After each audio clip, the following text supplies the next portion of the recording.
नमस्कार साथियों, the vision academy के यूट्यूब चैनल पर आपका हार्दिक स्वागत एवं अभिनंदन करते हैं।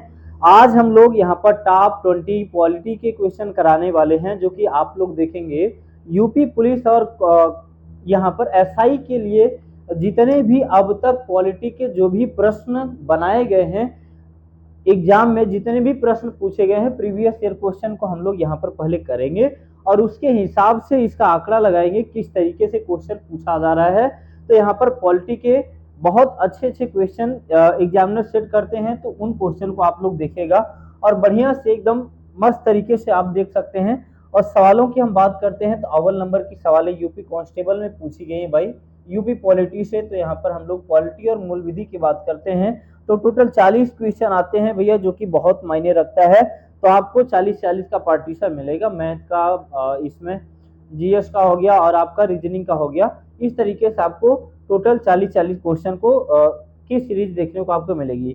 तो यहाँ पर सबसे पहले क्वेश्चन की हम शुरुआत करते हैं। पहला क्वेश्चन कह रहा है, भारतीय संविधान के किस अनुच्छेद के अंतर्गत भाषण एवं अभिव्यक्ति की स्वतंत्रता की आजादी या स्वतंत्रता के अधिकार की गारंटी दी गई भाई। अब भैया यहाँ पर कहने का मतलब यह है, प्रश्न के कहने का मतलब यह है कि आप कहीं भी जा करके किसी भी स्थान पर रह करके आपको बोलने की पूरी आजादी है। हाँ, किसी को गलत नहीं बोल सकते हैं, कहीं पर रह करके आप भाषण दे सकते हैं, अपने विचारों को रख सकते हैं। तो ये हमें कौन सा आर्टिकल के अंतर्गत ये हमको यहाँ पर पूरी तरीके से आजादी मिली हुई है? तो आर्टिकल नंबर 19, आर्टिकल नंबर 19 के तहत हम लोग यहाँ पर, ठीक है ना, भाषण एवं अभिव्यक्ति की स्वतंत्रता का अधिकार देता है कौन? Article number 19। ठीक है भाई, आर्टिकल नंबर 19। उसके बाद यहाँ पर अगला क्वेश्चन है भैया, अगला प्रश्न कर रहे, भारतीय संविधान के किस अनुच्छेद में प्रेस की स्वतंत्रता दी गई है? भारतीय मीडिया जो है, मीडिया यानी प्रेस वाले जो हैं, प्रेस के अंतर्गत सारी चीजें यहाँ पर जितनी भी किस आर्टिकल के अंतर्गत प्रेस दिया गया है? तो आर्टिकल नंबर 19 का क्या कह सकते हैं? 19 का फर्स्ट कह सकते हैं। तो इसमें आपको क्या दिया गया है? प्रेस की स्वतंत्रता दी गई है भाई। क्या दिया गया है? प्रेस की स्वतंत्रता। ठीक है, तो अगला क्वेश्चन हम लोग देखेंगे भाई। बहुत कम समय में हम लोग ज्यादा प्रश्न करने की कोशिश करेंगे। बाकी का देखिए, अगर हम बात करते हैं यूट्यूब की, तो बहुत सारे लोग यूट्यूब पर फालतू का समय गंवा देते हैं, कभी इधर की वीडियो कभी उधर की वीडियो। भैया यहाँ पर हम लोग उन वीडियो को देखेंगे, उन सभी प्रश्नों को देखेंगे जो हमारे परीक्षा की दृष्टि से इंपॉर्टेंट हो, जो कम समय लगाते हो, कम समय में ज्यादा कंटेंट देते हो, उनकी वीडियो को आप देख सकते हैं। नहीं तो फालतू यूट्यूब पर समय गंवाने का कोई मतलब नहीं, अगर सिलेक्शन चाहिए तो। ठीक है ना। अब तो ऐसे ऐसे लोग आ गए हैं कि यहाँ पर यूट्यूब पर कोई गाना लगा रहा है तो कोई कुछ कर रहा है, ठीक है ना, इस तरीके से। हालांकि उन्हें कुछ हम बोलेंगे नहीं, लेकिन भाई भविष्य निर्माण कर रहे हैं तो अच्छे तरीके से करिए। कोई गा रहा है, कोई बजा रहा है, मतलब पढ़ाने का और पढ़ने का तरीका ही बिल्कुल अलग कर दिया गया। भाई कह रहा है कि मौलिक अधिकार के अंतर्गत कौन सा अनुच्छेद बच्चों के शोषण से संबंधित है? बच्चों के शोषण की बात करते हैं तो आर्टिकल नंबर 24, आर्टिकल नंबर 24 ये कहता है कि 14 वर्ष से या 14 वर्ष की कम आयु के बच्चों को आप उनसे काम नहीं करा सकते हैं, उनका शोषण नहीं कर सकते हैं। तो आर्टिकल नंबर 24 में दिया गया है। तो यहाँ पर भाई 19 का क में क्या दिया गया है? प्रेस की स्वतंत्रता दी गई है, ठीक है ना। 17 में क्या दिया गया भैया? अस्पृश्यता का अंत दिया गया है, छुआछूत का अंत दिया गया है। तो इन सभी प्रश्नों को आप लोग कर लेंगे। 1 नंबर के प्रश्न है, ये सब प्रश्न बहुत ज्यादा बार पूछा गया है, रिपीट किया गया है प्रश्नों को भाई। चलो अगला प्रश्न की हम बात करते हैं, भारतीय संविधान के किस अनुच्छेद के अंतर्गत अल्पसंख्यकों के हितों के संरक्षण की व्यवस्था है? भारतीय संविधान के किस अनुच्छेद में अल्पसंख्यक के हितों के संरक्षण की व्याख्या है? तो भैया अल्पसंख्यक के संरक्षण की बात करते हैं तो आर्टिकल 29, अनुच्छेद नंबर 29 नंबर में संविधान के आर्टिकल नंबर 29 में अल्पसंख्यक के हितों के संरक्षण की व्यवस्था की गई है। चलो अगला बात करते हैं हम लोग अगले क्वेश्चन की। यहाँ पर तो कह रहा है कि निम्न में से या कौन से अनुच्छेद के अंतर्गत भारत के सर्वोच्च न्यायालय के नागरिक के मौलिक अधिकारों की रक्षा करता है?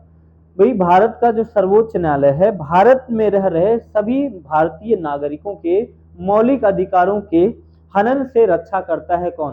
सर्वोच्च न्यायालय। सर्वोच्च न्यायालय ये कहता है कि कोई भी भारतीय नागरिक या कोई भी नागरिक हो, उसके मौलिक अधिकारों का हनन कोई नहीं कर सकता, और इसकी गारंटी कौन देता है? सर्वोच्च न्यायालय देता है। तो मौलिक अधिकारों का हनन नहीं हो सकता। आर्टिकल नंबर किसके अंतर्गत? आर्टिकल नंबर 32 के अंतर्गत। भाई आर्टिकल नंबर क्या हो जाएगा? 32 हो जाएगा, ठीक है ना। करेक्ट आंसर आपका क्या हो जाएगा? आर्टिकल नंबर 32 हो जाएगा, ठीक है। बढ़िया प्रश्न है। और अगला प्रश्न जो है 1 नंबर का अगर बात करते हैं तो ये भी इंपॉर्टेंट क्वेश्चन है भाई, बहुत ज्यादा इंपॉर्टेंट प्रश्न है, करे भारत के, ठीक है ना भाई। इंपॉर्टेंट प्रश्न है। हम यहाँ पर बहुत ज्यादा इसके डिटेल या थ्योरी की बात नहीं कर रहे हैं, पहले मैं आपको दिखाना चाह रहा हूँ किस तरीके का प्रश्न पूछा जाता है। अभी तो इसका फॉर्म भी फिलअप नहीं हुआ है, लेकिन आपको मैं दिखाना चाहता हूँ कि किस तरीके से प्रश्न पूछे जाते हैं, और उसी बेस के आधार पर आप अपनी तैयारी करेंगे ताकि आपका सिलेक्शन हो पाए, ठीक है। चलो, तो अगला कह रहा है यहाँ पे भारत के महान्यायवादी की नियुक्ति से संबंधित अनुच्छेद कौन सा है, ठीक है ना। महान्यायवादी की नियुक्ति से संबंधित अनुच्छेद कौन सा भैया? 76। आर्टिकल नंबर 76 में भारत के महान्यायवादी की नियुक्ति का प्राविधान है। और भारत की महान्यायवादी की नियुक्ति कौन करता है, शपथ कौन दिलाता है? इन सब का कमेंट करके आंसर दीजिएगा।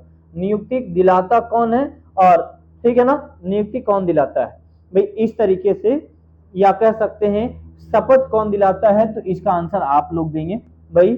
चलिए आगे अगला प्रश्न कह रहा है, प्रश्न अगला कह रहा है कौन सा अनुच्छेद संसद के दो अधिवेशनों के बीच 6 माह के अंतराल की अनिवार्यता का उल्लेख करता है। भाई अब इस प्रश्न को अच्छे ढंग से सेट किया गया है, बताओ क्या होगा इस प्रश्न का आंसर। भाई कह रहा है ना कि 6 माह के अंतराल की अनिवार्यता का उल्लेख दिया गया है कि संसद के 2 अधिवेशनों के बीच में कितने टाइम का गैप हो सकता है, ये किस 6 महीने का अंतराल हो सकता है, इसका कौन से आर्टिकल में, यानी यहाँ पर किस आर्टिकल में बताया गया? तो आर्टिकल नंबर 85 में दिया गया है, ठीक है ना। 85 आर्टिकल नंबर 85 में इसका उल्लेख किया गया है कि इन दोनों की बात करेंगे, ठीक है ना। दोनों अधिवेशनों की बीच का गैप कितने माह का हो सकता है? 6। अधिकतम कितने माह का हो सकता है? 6 माह का हो सकता है। अगला सवाल बताइएगा भाई, भारत के राष्ट्रपति, ठीक है ना। चलो, भारत के राष्ट्रपति संविधान के किस अनुच्छेद के अंतर्गत लोकसभा को भंग कर सकता है? देखो भाई, लोकसभा को भंग कर सकता है। यहाँ पर अगर बात करते हैं राष्ट्रपति संविधान के किस अनुच्छेद के तहत सभा को भंग कर सकता है, लोकसभा को भंग कर सकता है, कौन से आर्टिकल में दिया गया भाई, ठीक है ना। अगर हम यहाँ से बात करते हैं, ठीक है ना, कौन से, ठीक है ना, राष्ट्रपति कौन से आर्टिकल के कौन से अनुच्छेद के अंतर्गत लोकसभा को भंग कर सकता है, तो ये भी दिया गया है। आर्टिकल नंबर किस में दिया गया है भैया? 85 में दिया गया है कि ये लोकसभा को क्या कर सकता है? भंग कर सकता है, राष्ट्रपति चाहे तो। आर्टिकल नंबर 85 में दिया गया, ठीक है ना। अगला सवाल यहाँ से हम लोग देखेंगे। इस सवाल की हम बात करते हैं तो कह रहा है, ज्वाइंट सिटिंग की बात कर रहा है, कह रहा है संविधान के किस अनुच्छेद के द्वारा संसद की संयुक्त बैठक का प्रावधान किया गया? पहली बात तो भाई, संसद की संयुक्त बैठक बुलाता कौन है? चलिए, संसद की संयुक्त बैठक कौन बुलाता है, मुझे जरा कमेंट बॉक्स में आंसर दीजिएगा। संयुक्त ज्वाइंट सिटिंग यहाँ पर बात करेंगे, बैठक बुलाता कौन है, ठीक है ना, और अध्यक्षता कौन करता है ये बताएंगे आप लोग, मुझे कमेंट करके बताएंगे। और कह रहे संविधान के किस अनुच्छेद के द्वारा संसद की संयुक्त बैठक का प्रावधान है? तो आर्टिकल नंबर 108। आर्टिकल नंबर कितना है भैया? 108 में ज्वाइंट सिटिंग दी गई है, संयुक्त बैठक का प्राविधान है 108 में। आप लोग बताएंगे कि इसकी बैठक बुलाता कौन है और इसकी अध्यक्षता कौन करता है, ठीक है भाई। चलो सवाल नंबर 10, ठीक है। तरह लोकसभा एवं राज्यसभा के संयुक्त अधिवेशन के विषय में प्रावधान संविधान के किस आर्टिकल में है? अब देखो भाई, ये प्रश्न दोबारा इसलिए मैंने लिखा हुआ है कि ये प्रश्न दोबारा से पूछा गया था और इसकी थोड़ी सी लैंग्वेज अलग थी, बस इसकी लैंग्वेज अलग थी। कह रहा है लोकसभा एवं राज्यसभा के संयुक्त अधिवेशन के विषय में प्रावधान संविधान के किस अनुच्छेद में दिया गया है? तो ज्वाइंट सिटिंग किस में दिया गया भैया? 108 में 108। संविधान का कौन सा आर्टिकल इसमें संयुक्त अधिवेशन की बैठक में से संबंधित है? 108, आर्टिकल नंबर 108। ठीक है भाई, चलो अगले सवाल की हम लोग बात करते हैं। यहाँ पर अगला सवाल है आपका, संविधान के किस अनुच्छेद के द्वारा लोक सेवाओं के संरक्षण लोक सेवाओं में संरक्षण प्रदान किया गया है? चलिए भाई, यहाँ पर आप बताइए, article number 312, article number 315, article number 310, article number 311, बताइएगा। यहाँ से अगर लोक सेवा की बात करते हैं तो किसमें दिया गया भाई, बताइए, बताओ जरा मुझे। ठीक है, लोक सेवा की बात करेंगे तो क्या बताएंगे आप लोग? एक प्रश्न यहाँ पे छूट रहा है क्या?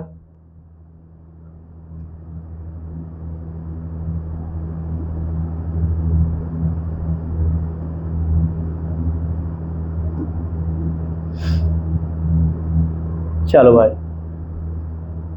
ठीक है, मिस हुआ है। कह रहे भारत संविधान के किस अनुच्छेद के द्वारा लोक सेवाओं को संरक्षण प्रदान किया गया है? तो आर्टिकल नंबर लोक सेवाओं को संरक्षण प्रदान किया गया है आर्टिकल नंबर 311। कौन सा हो जाएगा भैया? आर्टिकल नंबर 311 हो जाएगा। ठीक है, आगे बढ़ेंगे। अगला प्रश्न यहाँ से हो जाएगा, संविधान के किस अनुच्छेद के द्वारा संघ और राज्यों के लिए लोक सेवा आयोग का प्रावधान किया गया है? बताइएगा।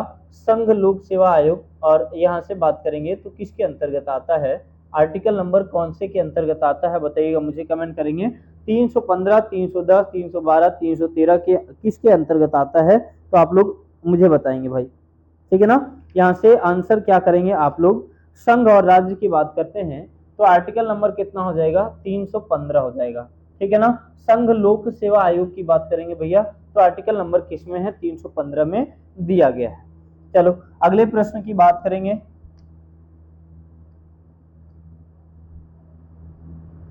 चलिए, तो हमने यहाँ पर 12 क्वेश्चन टोटल लिया था भाई। इसी तरीके से हम लोग लगातार यहाँ पर 20 क्वेश्चन, 12 क्वेश्चन, 15 क्वेश्चन पर स्लाइड पर लेकर के 10-10 मिनट में, 5-5 मिनट में हम इसे निपटाते रहेंगे। आप लोग ऐसे इस तरीके से वीडियो को देख करके यहाँ पर क्लियर करते रहिएगा किस तरीके से प्रश्न आते हैं और इनको तैयार करते रहिएगा। तो शुरू से लास्ट तक वीडियो को देखने के लिए बहुत बहुत सभी लोगों का धन्यवाद। इसी तरीके से आप चैनल पर प्यार दुलार बनाए रखें और हम प्रयास करेंगे कि आपको बेहतर से बेहतर चीजें दे पाएं ताकि आपकी कुछ हेल्प हो सके, कुछ मदद हो सके।